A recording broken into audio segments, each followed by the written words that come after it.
ଜୟ ସୀତାରାମ।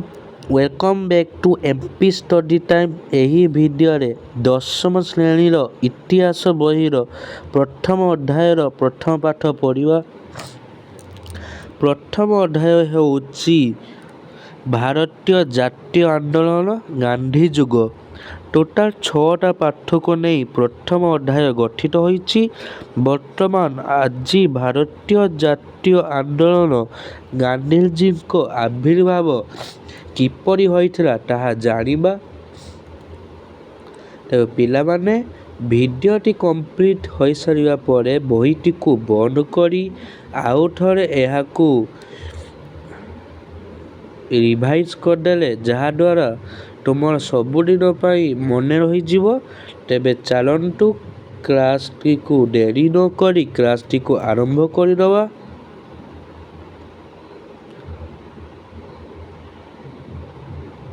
ଆଜି ପଢ଼ିବା ଭାରତୀୟ ଜାତୀୟ ଆନ୍ଦୋଳନ ଗାନ୍ଧୀଜୀଙ୍କ ଆବିର୍ଭାବ।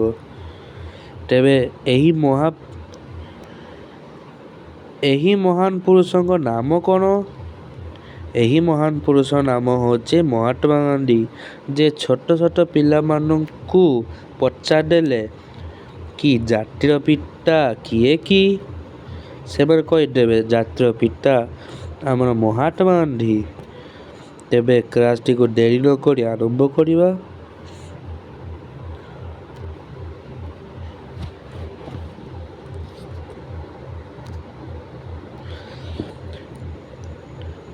ପୃଥିବୀ ଇତିହାସ ପୃଷ୍ଠରେ ଯେଉଁ କେତେଜଣ ବିଶିଷ୍ଟ ବ୍ୟକ୍ତିଙ୍କ ନାମ ଉଲ୍ଲେଖ ଅଛି ସେମାନଙ୍କ ମଧ୍ୟରେ ମହାତ୍ମା ଗାନ୍ଧୀ ଅନ୍ୟତମ। ଜାତିର ପିତା ମହାତ୍ମା ଗାନ୍ଧୀ କେବଳ ଭାରତର ଇତିହାସରେ ନୁହେଁ ସମଗ୍ର ବିଶ୍ୱରେ ଜନନାୟକ ଭାବେ ପରିଚିତ। ଭାରତୀୟ ରାଜନୀତିରେ ମହାତ୍ମା ଗାନ୍ଧୀ ପ୍ରବେଶ ଭାରତୀୟ ସ୍ୱାଧୀନତା ସଂଗ୍ରାମରେ ଏକ ନୂତନ ଅଧ୍ୟାୟ ସୃଷ୍ଟି କରିଥିଲା। ତାପରେ ପଢ଼ିବା। ଏହି ମହାନ ପୁରୁଷଙ୍କ ପୂରା ନାମ ହେଉଛି ମୋହନଦାସ କରମଚାନ୍ଦ ଗାନ୍ଧୀ। ଏଇଠୁ କ୍ୱେଶ୍ଚନ୍ ଆସିପାରିବ କି ମହାତ୍ମା ଗାନ୍ଧୀଙ୍କ ପୂରା ନାମ କ'ଣ? ମୋହନଦାସ କରମଚାନ୍ଦ ଗାନ୍ଧୀ। ସେ 1869 ଖ୍ରୀଷ୍ଟାବ୍ଦ ଅକ୍ଟୋବର 2 ତାରିଖରେ ଗୁଜରାଟର ପୋରବନ୍ଦର ନାମକ ସ୍ଥାନରେ ଜନ୍ମଗ୍ରହଣ କରିଥିଲେ। ତେବେ ମହାତ୍ମା ଗାନ୍ଧୀ କେଉଁଠାରେ ଜନ୍ମଗ୍ରହଣ କରିଥିଲେ? ଗୁଜରାଟର ପୋରବନ୍ଦର। 1882 ଖ୍ରୀଷ୍ଟାବ୍ଦରେ ସେ କସ୍ତୁରବାଙ୍କୁ ବିବାହ କରିଥିଲେ। ମହାତ୍ମା ଗାନ୍ଧୀ କାହାଙ୍କୁ ବିବାହ କରିଥିଲେ? କସ୍ତୁରବାଙ୍କୁ।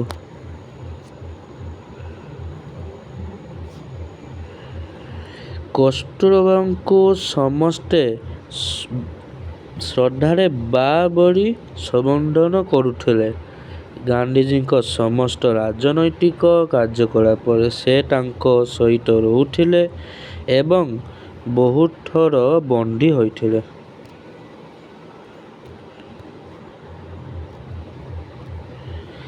1888 ଅକ୍ଟୋବର ମାସରେ ଗାନ୍ଧୀଜୀ ବାରିଷ୍ଟର ପଢ଼ିବା ପାଇଁ ଲଣ୍ଡନ ଯାତ୍ରା କଲେ। ଗାନ୍ଧୀଜୀ 1888 ମସିହାରେ ବାରିଷ୍ଟରୀ ପାଠ ପଢ଼ିବା ପାଇଁ କ'ଣ ପାଇଁ? ବାରିଷ୍ଟରୀ ପାଠ ପଢ଼ିବା ପାଇଁ ଲଣ୍ଡନ ଯାତ୍ରା କଲେ। 1891 ଜୁନ ମାସରେ ଆଇନ ଶିକ୍ଷା ସମାପ୍ତି ହେଲା। କେବେ? 1888ରେ ଗଲେ 1891ରେ ତାଙ୍କର ବାରିଷ୍ଟରୀ ପାଠ ସମାପ୍ତି ହେଲା। ଆଇନ ଶିକ୍ଷା ପାଠ ପରେ ସେ ବାରିଷ୍ଟର ଭାବେ ଜଣାଶୁଣା ହେଲେ।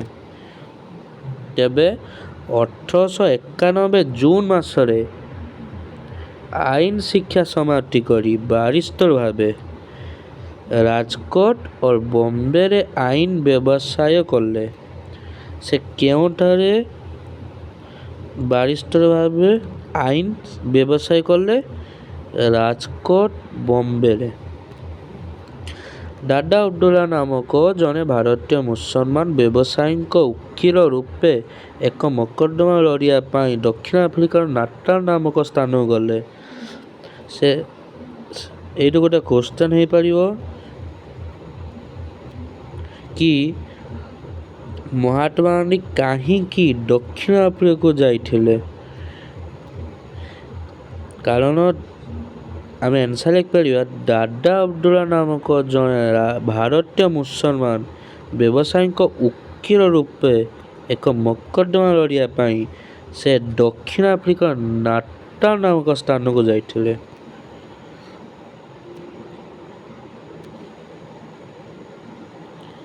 ତାପରେ ପଢ଼ିବା ଦେଖିବା ମହାତ୍ମା ଗାନ୍ଧୀ ଦକ୍ଷିଣ ଆଫ୍ରିକା ଯାଇକି କ'ଣ ଅନୁଭବ କରିଛନ୍ତି ତାହା ଏଇଠି ଜାଣିବା। ପ୍ରଥମ ହେଉଛି ଶ୍ଵେତାଙ୍ଗ ଇଂରେଜମାନଙ୍କ ବର୍ଣ୍ଣ ବୈଷମ୍ୟ ନୀତି ଯୋଗୁଁ। ତେବେ ବର୍ଣ୍ଣ ବୈଷମ୍ୟ ନୀତି ମାନେ କ'ଣ?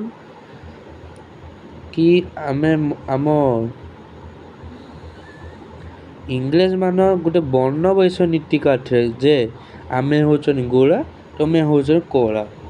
ଆମେ ଗୋରା ମାନେ ଉଚ୍ଚ ରହିବା, ତୁମେ କଳା ମାନେ ନିଚ ମାନେ ତଳେ ରହିବ। ସେଇଟାକୁ ବର୍ଣ୍ଣ ବୈଷମ୍ୟ ନୀତି ତାଙ୍କର ମାନୁଥିଲେ। ଆମକୁ କୁହାଯାଉଥିଲା କୃଷ୍ଣାଙ୍ଗ, ତାଙ୍କୁ କୁହାଯାଉଥିଲା ଶ୍ଵେତାଙ୍ଗ। କାହାକୁ? ଇଂରେଜମାନଙ୍କୁ କୁହାଯାଉଥିଲା ଶ୍ଵେତାଙ୍ଗ, ଆମମାନଙ୍କୁ କୁହାଯାଉଥିଲା କୃଷ୍ଣାଙ୍ଗ।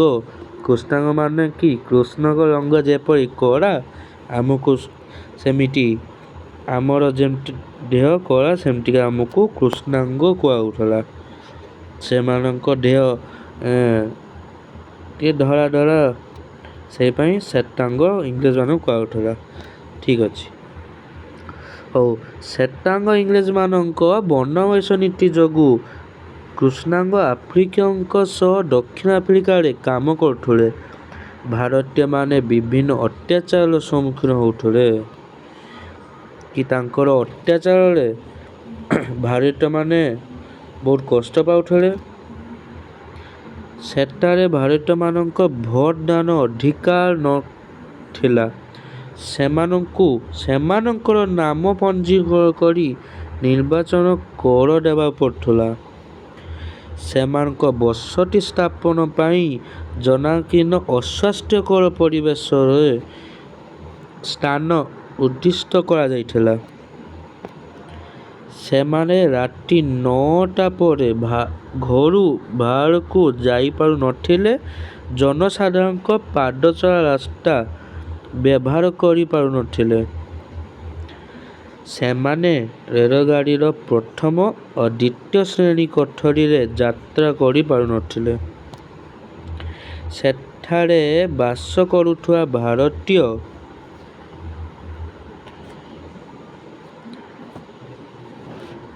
ବ୍ୟବସାୟୀ, ବଣିକ, ଜାହାଜ ମାଲିକ, ଶ୍ରମିକଙ୍କୁ ଶ୍ଵେତାଙ୍ଗମାନେ କୁଲି ବୋଲି ସମ୍ବୋଧନ କରୁଥିଲେ ଓ ନୀଚ ଦୃଷ୍ଟିରେ ଦେଖୁଥିଲେ।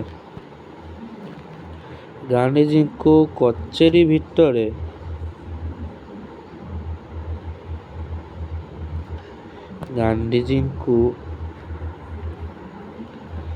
ଏଠି ଆମେ ସାଙ୍ଗମାନେ ଗୋଟେ କ୍ୱେଶ୍ଚନ୍ କରିପାରିବା କି 5 ମାର୍କ କ୍ୱେଶ୍ଚନ୍ ହେଇପାରିବ କି ଦକ୍ଷିଣ ଆଫ୍ରିକାରେ ଭାରତୀୟମାନଙ୍କୁ ଉପରେ କି ଅତ୍ୟାଚାର ହେଉଥିଲା, କିମ୍ବା ଶ୍ଵେତାଙ୍ଗ ଇଂରେଜମାନଙ୍କ ଦ୍ୱାରା ବର୍ଣ୍ଣ ବୈଷମ୍ୟ ନୀତି ଯୋଗୁଁ ସେଠାରେ ଭାରତୀୟମାନେ କି ଅସୁବିଧା ପାଉଥିଲେ ବର୍ଣ୍ଣନା କର। ଇଏ ଗୋଟେ କ୍ୱେଶ୍ଚନ୍ ହେଇପାରିବ। ତାପରେ ପଢ଼ିବା ଗାନ୍ଧିଜୀଙ୍କୁ କଚେରୀ ଭିତରେ ପଗଡ଼ି କାଢ଼ି ଦେବାକୁ କୁହାଯାଇଥିଲା। ଥରେ ସେ ରାତି 9ଟାରେ ପାଦଚଲା ରାସ୍ତାରେ ଚାଲୁଥିବାରୁ ପୋଲିସ ଆକ୍ରମଣ ଶିକାର ହୋଇଥିଲେ। ସମସ୍ତ ହୋଟେଲ ତାଙ୍କୁ ରହିବାକୁ କୋଠରୀ ଦେବା ପାଇଁ ମନା କରିଦେଇଥିଲା। ଦିନେ ସେ ରେଳଗାଡ଼ିର ପ୍ରଥମ ଶ୍ରେଣୀ କୋଠରେ ଯାତ୍ରା କରୁଥିବା ସମୟରେ ତାଙ୍କର ଜଣେ ଶ୍ଵେତାଙ୍ଗ ସହଯାତ୍ରୀଙ୍କ ଅଭିଯୋଗ କ୍ରମେ ଗୋଟିଏ ଷ୍ଟେସନରେ ରେଳଗାଡ଼ିର ଗାର୍ଡ ଓ ପୋଲିସଙ୍କ ଦ୍ୱାରା ତାଙ୍କୁ ଜିନିଷପତ୍ର ସହ ଉକ୍ତ କୋଠରୀରୁ ଠେଲି ବାହାର କରାଯାଇଥିଲା। ମାନେ ଇଂରେଜମାନେ କେତେ ଅତ୍ୟାଚାର କରୁଥିଲେ ଏଇଠୁ ଆପଣମାନେ ଜାଣିପାରୁଥିବେ। ଶ୍ଵେତାଙ୍ଗମାନଙ୍କ ବ୍ୟବହାରରେ ମହାତ୍ମା ଗାନ୍ଧୀଙ୍କ ମନ ବିଦ୍ରୋହୀ ହୋଇଉଠିଲା। କି ଦକ୍ଷିଣ ଆଫ୍ରିକାରେ ଇଂରେଜମାନଙ୍କର ଅତ୍ୟାଚାର ଯୋଗୁଁ ମହାତ୍ମା ଗାନ୍ଧୀଙ୍କ ମନ ବିଦ୍ରୋହ ହୋଇଉଠିଲା। ସାଙ୍ଗମାନେ ଏଇଠି ଗୋଟେ କ୍ୱେଶ୍ଚନ୍ ହେଇପାରିବ କି ଗାନ୍ଧୀଜୀଙ୍କ ମନରେ କାହିଁକି ବିଦ୍ରୋହ ମନୋଭାବ ସୃଷ୍ଟି ହେଲା ବର୍ଣ୍ଣନା କର। ଆପଣ ଏଇଠୁ ଏତିକି ଦେଖିଦେବେ କି କ୍ୱେଶ୍ଚନ୍ ଆନ୍ସର ହେଇଯିବ। ତାପରେ ଦେଖିବା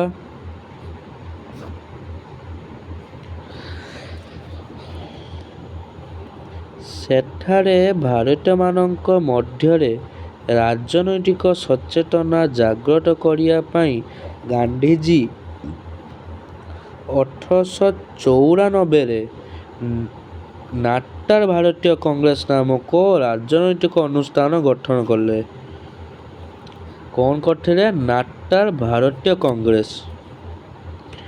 ଏବଂ ଶ୍ଵେତାଙ୍ଗମାନଙ୍କ ଅତ୍ୟାଚାର ସମ୍ବନ୍ଧରେ ଜନସାଧାରଣଙ୍କୁ ଅବଗତ କରିବା ପାଇଁ ଇଣ୍ଡିଆନ ଓପିନିଅନ୍ ଏସବୁ କ୍ୱେଶ୍ଚନ୍ ଆସିପାରେ, ସେଥିପାଇଁ ନୋଟ୍ କରିଦିଅନ୍ତୁ। ତେବେ ଇଣ୍ଡିଆନ ଓପିନିଅନ୍ ନାମକ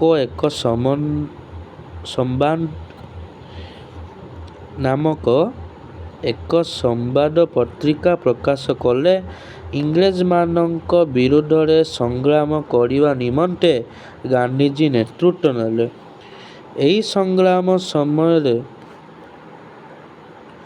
ସେ ସତ୍ୟ ଅହିଂସା ଉପରେ ଆଧାରିତ ନୂତନ ଅସ୍ତ୍ର ସତ୍ୟାଗ୍ରହର ପ୍ରବର୍ତ୍ତନ କଲେ।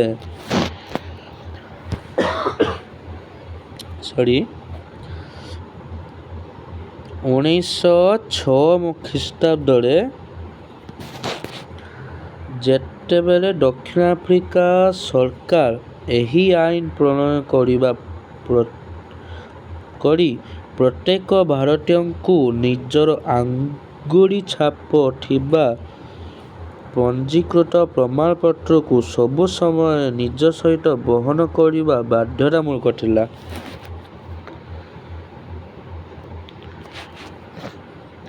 ମାନେ 1906 ମସିହାରେ ଯେ ଭାରତୀୟମାନଙ୍କୁ ନିଜର ଆଙ୍ଗୁଳି ଛାପ ଥିବା ପଞ୍ଜୀକୃତ ପ୍ରମାଣପତ୍ରକୁ ସବୁ ସମୟରେ ନିଜ ସହିତ ବହନ କରିବା ବାଧ୍ୟତାମୂଳକ କଲେ। ଏହା ଶୁଣି ଗାନ୍ଧୀଜୀ ଉକ୍ତ ଆଇନ ବିରୁଦ୍ଧରେ ଆନ୍ଦୋଳନ କଲେ। ଏହା ଥିଲା ମହାତ୍ମା ଗାନ୍ଧୀଙ୍କ ଦକ୍ଷିଣ ଆଫ୍ରିକାର ପ୍ରଥମ ଆନ୍ଦୋଳନ ଏବଂ ଏହି ଆନ୍ଦୋଳନରେ ପ୍ରଥମେ ସତ୍ୟାଗ୍ରହ ଅସ୍ତ୍ର ପ୍ରୟୋଗ କଲେ।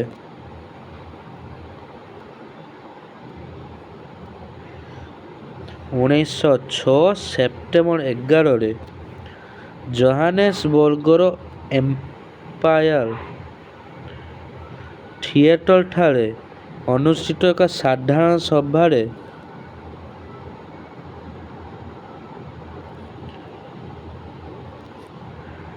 ଥିବା ଭାରତୀୟମାନେ ଏହି କଳା ଆଇନକୁ ଅମାନ୍ୟ କରିବା ପାଇଁ ଦୃଢ଼ ସଂକଳ୍ପ ନେଲେ। ସରକାର ଅନେକ ଆନ୍ଦୋଳନକାରୀମାନଙ୍କୁ ବନ୍ଦୀ କଲେ। ଗାନ୍ଧୀଜୀଙ୍କୁ ଜୋହାନେସବର୍ଗ କାରାଗାରରେ ବନ୍ଦୀ କରି ରଖାଗଲା। ଏହା ଅହିଂସା ଆନ୍ଦୋଳନ ବିରୁଦ୍ଧରେ ସରକାରଙ୍କ ଦମନମୂଳ ନୀତି ଯୋଗୁଁ ଅଧିକ ସଂଖ୍ୟକ ଭାରତୀୟଙ୍କୁ ଆଇନ ଅମାନ୍ୟ କରିବା ପାଇଁ ପ୍ରେରଣା କଲା। ମାନେ ଅତିରିକ୍ତ ହୋଇଗଲା, ମାନେ ଶ୍ଵେତାଙ୍ଗମାନଙ୍କ ଅତ୍ୟାଚାର ଏତେ ବଢ଼ିଗଲା ଯେ କି ଅହିଂସା ଆନ୍ଦୋଳନ ବିରୁଦ୍ଧରେ ସରକାରଙ୍କ ଦମନମନ ନୀତି ଅଧିକ ସଂଖ୍ୟକ ଭାରତୀୟମାନଙ୍କୁ ଆଇନ ଅମାନ୍ୟ କରିବା ପାଇଁ ପ୍ରେରଣା କଲା। ଏହା ଥିଲା ଗାନ୍ଧିଜୀଙ୍କ ସତ୍ୟାଗ୍ରହ ନୀତି ସଫଳ ହେଲା। ଇତିମଧ୍ୟରେ ସରକାରଙ୍କ ଦ୍ୱାରା ଭାରତୀୟମାନଙ୍କ ଉଦ୍ଦେଶ୍ୟରେ ପ୍ରଣୀତ ଦେଶାନ୍ତର ଗମନ ନିଷେଧ ଆଇନ ବିରୁଦ୍ଧରେ ଅନେକ ଭାରତୀୟ 1908 ଅଗଷ୍ଟରେ ନାଟାଲ ସୀମା ପାର ହୋଇ ଟ୍ରାନ୍ସଭାଲ ଗମନ କଲେ ଏବଂ ଗିରଫ ହେଲେ। ସେହି ବର୍ଷ ଅକ୍ଟୋବରରେ ଗାନ୍ଧିଜୀଙ୍କୁ ବନ୍ଦୀ କରାଗଲା। ପୁଣି ଥରେ 1908 ଅକ୍ଟୋବରରେ ଗାନ୍ଧିଜୀଙ୍କୁ ବନ୍ଦୀ କରାଗଲା। ଆନ୍ଦୋଳନ ପ୍ରଶମିତ ହେବା ପରିବର୍ତ୍ତେ ଅଧିକ ଶକ୍ତିଶାଳୀ ହେଲା। 1913 ମାର୍ଚ୍ଚ 14ରେ ଦକ୍ଷିଣ ଆଫ୍ରିକାର ଉଚ୍ଚତମ ନ୍ୟାୟାଳୟର ଏକ ନିଷ୍ପତ୍ତି କ୍ରମେ ଖ୍ରୀଷ୍ଟିଆନ ରୀତି ଅନୁସାରେ ସମ୍ପାଦିତ ହୋଇ ନଥିବା ପଞ୍ଜୀକରଣ ନଥିବା ଭାରତୀୟମାନଙ୍କ ବିବାହର ସ୍ୱୀକୃତି ପ୍ରତ୍ୟାହାର କରାଗଲା। ଏହା ଥିଲା ମହାତ୍ମା ଗାନ୍ଧୀଙ୍କ ତୃତୀୟ ଆନ୍ଦୋଳନ। ଏହା ବିରୁଦ୍ଧରେ ସଂଗଠିତ ଆନ୍ଦୋଳନ ଦକ୍ଷିଣ ଆଫ୍ରିକାରେ ଗାନ୍ଧିଜୀଙ୍କ ନେତୃତ୍ୱାଧୀନ ଶେଷ ଆନ୍ଦୋଳନ ଥିଲା। ଏହା ହେଉଛି ମହାତ୍ମା ଗାନ୍ଧୀଙ୍କ ଦକ୍ଷିଣ ଆଫ୍ରିକାରେ କରାଯାଇଥିବା ଶେଷ ଆନ୍ଦୋଳନ ଥିଲା। ମହାତ୍ମା ଗାନ୍ଧୀଙ୍କ ନୂତନ ସଂଗ୍ରାମ ନିକଟରେ ଇଂରେଜ ସରକାର ହାର ମାନିଗଲେ ଏବଂ କେତେକ ଅପମାନଜନକ ଆଇନ ପ୍ରତ୍ୟାହାର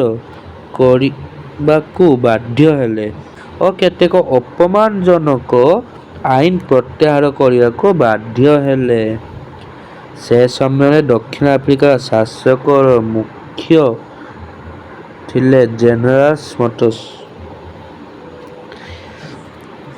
ଏହା ଥିଲା ମହାତ୍ମା ଗାନ୍ଧୀଙ୍କ ଦକ୍ଷିଣ ଆଫ୍ରିକାରେ କରାଯାଇଥିବା ଆନ୍ଦୋଳନ ଗୁଡ଼ିକ। ତେବେ ମହାତ୍ମା ଗାନ୍ଧୀ ସେଠାରେ ଲୋକପ୍ରିୟ ହୋଇଗଲେ। ତାପରେ ମହାତ୍ମା ଗାନ୍ଧୀ ସେଠୁ ପୁଣି ଚାଲି ଆସିଲେ ନିଜ ମାତୃଭୂମିକୁ ଭାରତକୁ। ମହାତ୍ମା ଗାନ୍ଧୀ ଭାରତକୁ କେବେ ଆସିଥିଲେ ଦେଖିବା।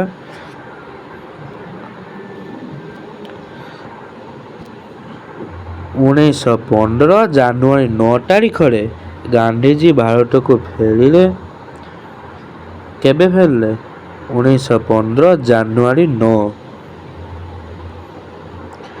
ଗାନ୍ଧିଜୀ ଗୋପାଳକୃଷ୍ଣ ଗୋଖଲେଙ୍କୁ ତାଙ୍କ ରାଜନୈତିକ ଗୁରୁ ଭାବେ ଗ୍ରହଣ କଲେ। ଏହି କ୍ୱେଶ୍ଚନ୍ ହେଇପାରେ, ଗାନ୍ଧିଜୀ କାହାଙ୍କୁ ରାଜନୈତିକ ଗୁରୁ ରୂପେ ଗ୍ରହଣ କରିଥିଲେ? ଗୋପାଳକୃଷ୍ଣ ଗୋଖଲେ। ଗୋଖଲେଙ୍କ ଉପଦେଶ ଅନୁଯାୟୀ ଗାନ୍ଧିଜୀ 1 ବର୍ଷ କାଳ ରାଜନୀତିରୁ ଦୂରେଇ ରହିଥିଲେ ଓ ସେହି ସମୟ ମଧ୍ୟରେ ଭାରତର ବିଭିନ୍ନ ସ୍ଥାନ ଭ୍ରମଣ କରି ଲୋକମାନଙ୍କ ରାଜନୈତିକ ମନୋଭାବ ରକ୍ଷା କରିଥିଲେ। କି ଗାନ୍ଧିଜୀଙ୍କ ରାଜନୈତିକ ଗୁରୁ ଗୋପାଳକୃଷ୍ଣ ଗୋଖଲେଙ୍କ ଉପଦେଶ ମାନି ସେ 1 ବର୍ଷ କାଳ ରାଜନୀତିରୁ ଦୂରେଇ ରହିଥିଲେ। ସେ କହିଥିଲେ ଏହି ସମୟରେ ଭାରତର ବିଭିନ୍ନ ସ୍ଥାନ ଗୁଡ଼ିକ ଲୋକମାନଙ୍କ ରାଜନୈତିକ ମନୋଭାବ ବୁଝିବା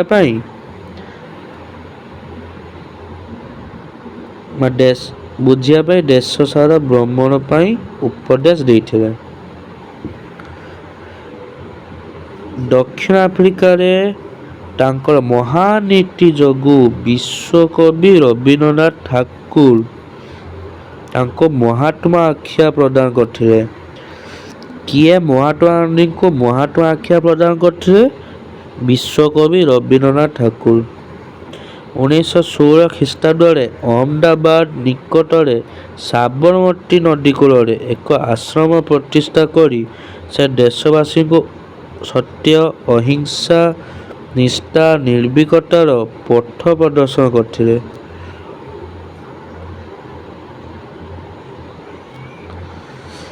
କି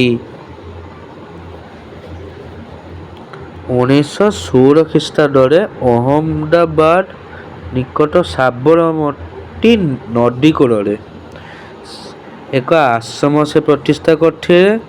ସେଠାରେ ଦେଶବାସୀମାନଙ୍କୁ ସତ୍ୟ, ଅହିଂସା, ନିଷ୍ଠା, ନିର୍ଭୀକତାର ପଥ ପ୍ରଦର୍ଶନ କରିଥିଲେ। ଗାନ୍ଧିଜୀଙ୍କ ମତରେ ସତ୍ୟବାଦୀର ଅର୍ଥ କ'ଣ ଥିଲା? ଗାନ୍ଧିଜୀଙ୍କ ମତରେ ସତ୍ୟବାଦୀର ଅର୍ଥ ଭୀରୁତା ନୁହେଁ। ସତ୍ୟାଗ୍ରହ ହେଉଛି ସତ୍ୟ ପ୍ରତି ଆଗ୍ରହ ଓ ଏକ ଶାନ୍ତିପୂର୍ଣ୍ଣ ଆନ୍ଦୋଳନ। 1917 ଇଂରେଜ ଉପନିବେଶଗୁଡ଼ିକ ପାଇଁ ଭାରତୀୟମାନଙ୍କ ନିଯୁକ୍ତିକୁ ବନ୍ଦ ନ କଲେ ସରକାରଙ୍କ ବିରୁଦ୍ଧରେ ସତ୍ୟାଗ୍ରହର ଆରମ୍ଭ କରିବା ପାଇଁ ଧମକ ଦେଇ ଗାନ୍ଧିଜୀ ଏହି ନିଯୁକ୍ତି ବନ୍ଦ କରିବାରେ ସଫଳ ହେଲେ। କେବେ? 1917 ପ୍ରାରମ୍ଭିକ ସ୍ତରରେ ଭାରତରେ ତାଙ୍କ ଦ୍ୱାରା ସଂଗଠିତ କେତେକ ଆନ୍ଦୋଳନର ସଫଳତା ତାଙ୍କର ପ୍ରସିଦ୍ଧି ଆଣିଥିଲେ। ମହାତ୍ମା ଗାନ୍ଧୀଙ୍କ ଦ୍ୱାରା ଭାରତରେ କରାଯାଇଥିବା ପ୍ରଥମ ଆନ୍ଦୋଳନ ନାମ ହେଉଛି ଚମ୍ପାରଣ ଆନ୍ଦୋଳନ। ଭାରତରେ ଗାନ୍ଧିଜୀଙ୍କ ଦ୍ୱାରା ସଂଗଠିତ ପ୍ରଥମ ଆନ୍ଦୋଳନ ଥିଲା ଚମ୍ପାରଣ ଆନ୍ଦୋଳନ। ହେଲା, ବିହାରର ଚମ୍ପାରଣ ଜିଲ୍ଲାରେ ଚାଷୀମାନଙ୍କୁ ଜମିର 20 ଭାଗରୁ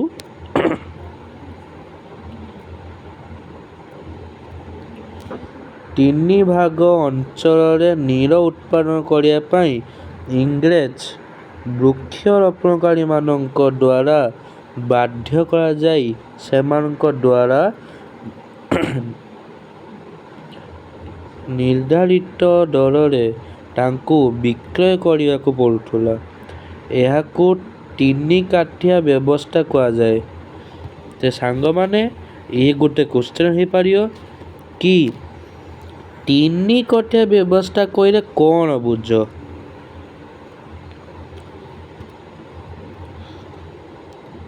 ଆମେ କହିପାରିବୁ 3 ଭାଗ ଅଞ୍ଚଳରେ ନୀଳ ଉତ୍ପାଦନ କରିବା ପାଇଁ ଇଂରେଜ ବୃକ୍ଷରୋପଣକାରୀମାନଙ୍କର ଦ୍ୱାରା ବାଧ୍ୟ କରାଯାଇଥିବା ସେମାନଙ୍କ ଦ୍ୱାରା ନିର୍ଦ୍ଧାରିତ ଦରରେ ତାଙ୍କୁ ବିକ୍ରୟ କରିବାକୁ ପଡୁଥିଲା। ଏହାକୁ 3 କାଠିଆ ବ୍ୟବସ୍ଥା କୁହାଯାଏ।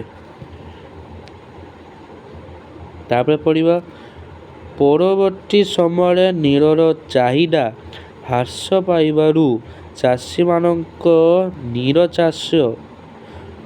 ଚାଷ ବାଧ୍ୟତାମୂଳକ ନ କରିବା ପାଇଁ ଜମିର ଭଡ଼ା ବୃଦ୍ଧି କରାଗଲା ଓ ଅନେକ ବେଆଇନ ଟିକସ ଆଦାୟ କରାଗଲା। ଏହି ବିରୁଦ୍ଧରେ ପ୍ରତିବାଦ କରୁଥିବା ଚାଷୀମାନେ ବିଭିନ୍ନ ପ୍ରକାର ଅତ୍ୟାଚାର, ଶୋଷଣର ଶିକାର ହେଲେ।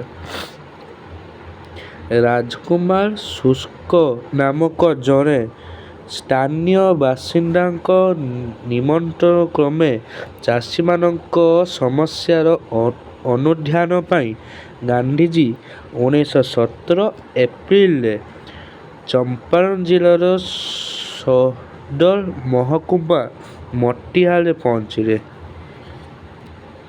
କେଉଁଠାରେ? 1917 ଏପ୍ରିଲରେ ଚମ୍ପାରଣ ଜିଲ୍ଲାର ସଦର ମହକୁମା ମୋତିହାରୀରେ ପହଞ୍ଚିଲେ। ଜିଲ୍ଲା ଅଧିକାରୀ ଗାନ୍ଧିଜୀ ଓ ତାଙ୍କ ସହିତ ଯାଇଥିବା ରାଜେନ୍ଦ୍ର ପ୍ରସାଦ, ମୁଜାଫର ଉଲ ହୁକ୍, ମହାଦେବ ଦେଶାଇ, ନରହରି ପାରିଖ ଓ ଜେ.ବି. କୃପଲାନୀଙ୍କୁ ତୁରନ୍ତ ଉକ୍ତ ଜିଲ୍ଲା ଛାଡ଼ି ଯିବାକୁ ନିର୍ଦ୍ଦେଶ ଦେଲେ। ଗାନ୍ଧିଜୀ ଏହି ନିର୍ଦ୍ଦେଶକୁ ପ୍ରତ୍ୟାଖ୍ୟାନ କରି ସେଥିପାଇଁ ସେ ଯେ କୌଣସି ଦଣ୍ଡ ଭୋଗିବାକୁ ପ୍ରସ୍ତୁତ ବୋଲି ଘୋଷଣା କଲେ। ଅହିଂସା ଉପରେ ଅନ୍ୟାୟମୂଳକ ଆଇନକୁ ଅମାନ୍ୟ କରିବା ସେତେବେଳେ ଭାରତରେ ଏକ ନୂତନ ପ୍ରକାର ଆନ୍ଦୋଳନ ପଦ୍ଧତି ଭାବେ ଉଭା ହେଲା। ଶେଷରେ ସରକାର ଗାନ୍ଧିଜୀଙ୍କୁ ଚମ୍ପାରଣ ଚାଷୀମାନଙ୍କ ସମସ୍ୟା ଗୁଡ଼ିକୁ ଅନୁଧ୍ୟାନ କରିବା ପାଇଁ ଅନୁମତି ଦେଲେ ଏବଂ ଏହି ବିଷୟରେ ସରକାରଙ୍କ ଦ୍ୱାରା ଗଠିତ କମିଟିରେ ଗାନ୍ଧିଜୀଙ୍କୁ ଏକ ସଦସ୍ୟ ଭାବେ ଅନ୍ତର୍ଭୁକ୍ତ କଲେ। ଗାନ୍ଧିଜୀ ନିଜେ ଅନୁସନ୍ଧାନ କରି ଚାଷୀମାନଙ୍କୁ ଇଂରେଜ ମାଲିକଙ୍କ ଶୋଷଣରୁ ରକ୍ଷା ନିମନ୍ତେ ଆନ୍ଦୋଳନ କରି ସଫଳ ହେଲେ। ତିନି କାଠିଆ ବ୍ୟବସ୍ଥା ଉଚ୍ଛେଦ ହେଲା ଏବଂ ଇଂରେଜ ମାଲିକଙ୍କ ଦ୍ୱାରା ବେଆଇନ ଭାବେ ଆଦାୟ କରାଯାଇଥିବା ଅର୍ଥର ଶତକଡ଼ା 25% ଚାଷୀମାନଙ୍କୁ ଫେରାଇ ଦିଆଗଲା। ଏହି ବର୍ଷ ମଧ୍ୟରେ ଇଂରେଜ ବୃକ୍ଷରୋପଣକାରୀମାନେ ସେହି ଅଞ୍ଚଳ ଛାଡ଼ି ଚାଲିଯାଇଥିଲେ। ଚମ୍ପାରଣ ଆନ୍ଦୋଳନ ଗାନ୍ଧିଜୀଙ୍କ ନେତୃତ୍ୱରେ ଭାରତର ପ୍ରଥମ ସଫଳ ଅହିଂସା ଆନ୍ଦୋଳନ ହେଲା। ଏହା ହେଉଛି ମହାତ୍ମା ଗାନ୍ଧୀଙ୍କ ପ୍ରଥମ ସଫଳ ହୋଇଥିବା ଆନ୍ଦୋଳନ କ'ଣ? ଚମ୍ପାରଣ ଆନ୍ଦୋଳନ। ତ ସାଙ୍ଗମାନେ ଆଜିର ଭିଡ଼ିଓ ଶେଷ ହେଲା। ଭିଡ଼ିଓଟି ଯଦି ପସନ୍ଦ ହେଲେ ଲାଇକ୍ ନିଶ୍ଚିତ କରିବେ, ସେୟାର ଆଣ୍ଡ ସବସ୍କ୍ରାଇବ୍ କରିବାକୁ ଭୁଲିବେ ନାହିଁ। ତ ଏହି ଭିଡ଼ିଓର ପାର୍ଟ ମୁଁ ଖୁବ୍ ଶୀଘ୍ର ଆଣୁଛି। ଜୟ ସୀତାରାମ। କେବେ ରୁଷିଆ ଓ ଜାପାନ ମଧ୍ୟରେ ଯୁଦ୍ଧ ହୋଇଥିଲା?